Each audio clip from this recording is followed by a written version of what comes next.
कंत्राटी जे कर्मचारी आहेत त्यांचे काही मूलभूत प्रश्न होते, त्याच्यावर आमची चर्चा झालेली आहे।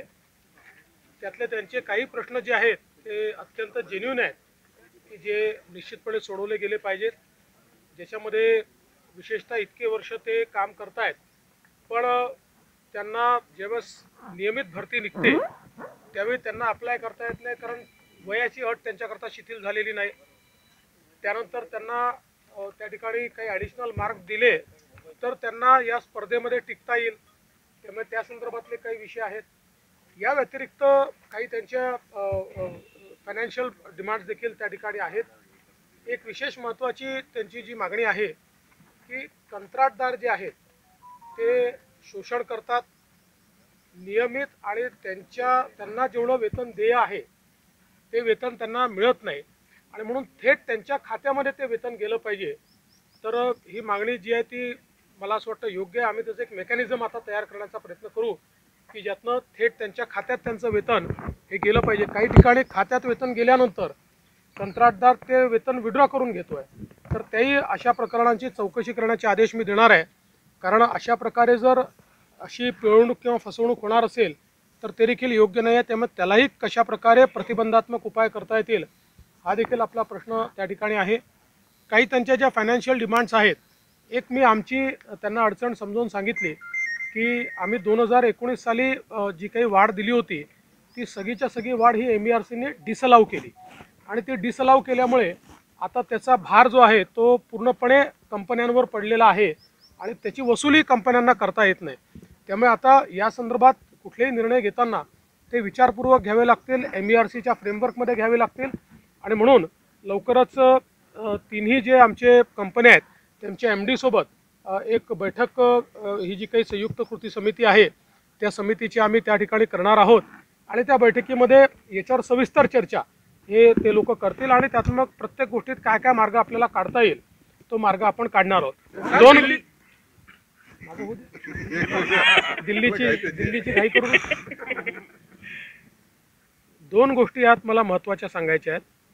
एक की कंत्राटी कामगार जे आहेत यांच्याबद्दल शासनाचा अप्रोच हा संवेदनशीलतेचा असणार आहे, कारण शेवटी ही आपलीच मुलं आहेत आणि त्यांना देखील बऱ्याच हार्डशिपला पुढे जावं लागतं। त्यामुळे त्यांचे काही इन्शुरन्सचे विषय आहेत, काही त्यांचे मेडिक्लेमचे विषय आहेत। टप्प्याटप्प्यानं या विषयात कसा आपल्याला मार्ग काढता येईल हाही प्रयत्न आम्ही निश्चितपणे त्या ठिकाणी करणार आहोत। त्याचवेळी मी एक गोष्ट मात्र निक्षून सांगितलेली आहे की इनडिसिप्लिन, अनुशासनहीनता ही कुठल्याही परिस्थितीत सहन केली जाणार नाही। कोणी जर हिंसा करत असेल, मारामाऱ्या करत असेल, अडवणूक करत असेल तर मात्र आम्ही ते काही मान्य करणार नाही। त्यामुळे त्यांनी ज्या काही मागण्या असतील त्या न्यायपूर्ण पद्धतीनं, त्या लोकशाही पद्धतीनं मांडल्या पाहिजेत। जरूर त्याचा सकारात्मक विचार आम्ही करू हे देखील निक्षून सांगितलं। दिल्लीत काल बैठक झाली उशिरापर्यंत, काय तोडगा निघाला, काय चर्चा फॉर्म्युला मिळाला? दिल्लीतली बैठक ही सकारात्मक झालेली आहे। एकाच बैठकीत सगळे निर्णय होतील अशी परिस्थिती नाही आहे, पण मी हे म्हणू शकतो की 80% आमचं काम हे कालच्या बैठकीत संपलेलं आहे। 20% जे आमचे आता म्हणजे बसलो जरी नसलो ते आपापसात फोनवर चर्चा चालली आहे, ज्या काही थोडे बहुत आमचे विषय राहिले आहेत, मला विश्वास आहे आम्ही लवकरच हे पूर्ण करू शकू।